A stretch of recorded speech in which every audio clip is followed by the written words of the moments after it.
এমএলএর কাছে গিয়েছিলাম আমরা কথা বলতে, বাট এমএলএ আমাদেরকে ওখান থেকে তাড়িয়েই দিলেন যে না, উনি আমাদের সাথে কোনো কথা বলবেন না। তাহলে বলুন আমরা কোথায় হবে? এখানে যদি বসে থাকি, যদি বাইরের লোক এসে কেউ যদি আমাদের সাহায্য করে, আমরা অনেকভাবে সন্তুষ্ট হব যে না, আমাদের পাশে সরকার আসেনি, অনেক লোক এসছে।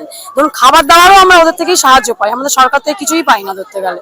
নামে আমরা এখানকার ভোটার, কোনো সুবিধা আমরা পাই না, শুধু ভোট নেবার সময় আসেন, আপনি ভোট দেবেন, ব্যাস এইটা বলেই চলে যায়। সেটাই আমাদের সরকার কাছে একটাই, আমরা তো আপনাকে গড়েছি, তাহলে ওনাকে তো আমাদের ভাবা উচিত। ওনাকে শুধু আইন ব্যবস্থা নিয়ে ভাবলে তো হবে না। আপনারা তো আজকে এখানে 4 দিন থেকে অবস্থান করছেন, আপনারা অন্য বাড়িতে বা অন্যান্য জায়গায় এখানকার অধিকাংশ মহিলারা কাজ করে, তো সেখানে ক্ষতি হচ্ছে না? হ্যাঁ, ক্ষতি তো হচ্ছে। আমরা এই 4 দিন ধরে ঝর্ণায় বসে আছি, আমরা বাবুরদের বাড়িতে কাজকর্ম করি, তো আমাদের বাচ্চা কাচ্চা পড়াশোনা করে, তাদের ভবিষ্যৎ নষ্ট। এই মাঝে মাঝে আতঙ্ক দেখাচ্ছে, ভয় দেখাচ্ছে যে বস্তি তুলে দেবো, বস্তি তুলে আমরা এই মুহূর্তে যাব কোথায়? আমরা কি করব?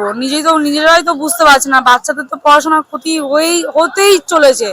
স্কুলে উল্টো পাল্টা ম্যামরা আমার বাচ্চাকে বলছে যে তোমার বাচ্চা পড়াশোনা ঠিকঠাক মতো করতে পারছে না, তা আমরা কি করব?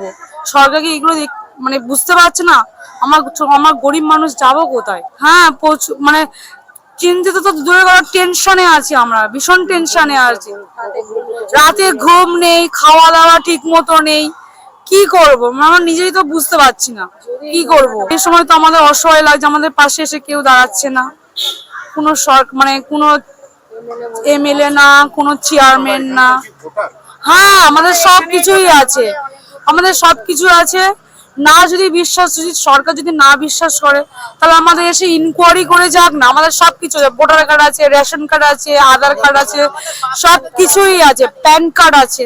তাও সত্ত্বেও বলছে, জন্ম সার্টিফিকেটও রয়েছে, তা সত্ত্বেও বলছে যে এখান থেকে উঠে যেতে। এখান থেকে উঠে গেলে আমরা যাবো কোথায়?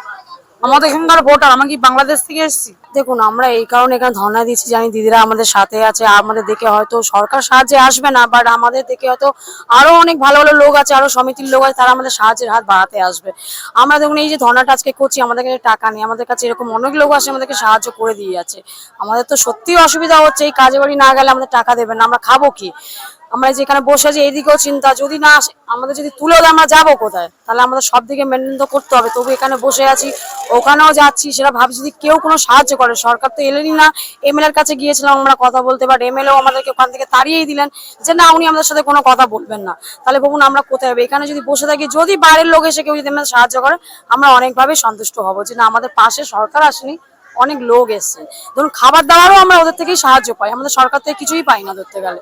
নামে আমরা এখানকার ভোটার, কোনো সুবিধা আমরা পাই না, শুধু ভোট নেবার সময় আসেন, আপনি ভোট দেবেন, ব্যাস এইটা বলেই চলে যায়। সেটাই আমাদের সরকার কাছে একটাই, আমরা তো আপনাকে গড়েছি, তাহলে ওনাকে তো আমাদের ভাবা উচিত। ওনাকে শুধু আইন ব্যবস্থা নিয়ে ভাবলে তো হবে না, ওনাকে জনগণকে নিয়ে ভাবতে হবে। আজকে যদি জনগণকেই না রাখে, তাহলে ওনার কিসের আইন ব্যবস্থা, কিসের সরকার? আমি তো সেটাই বুঝি না।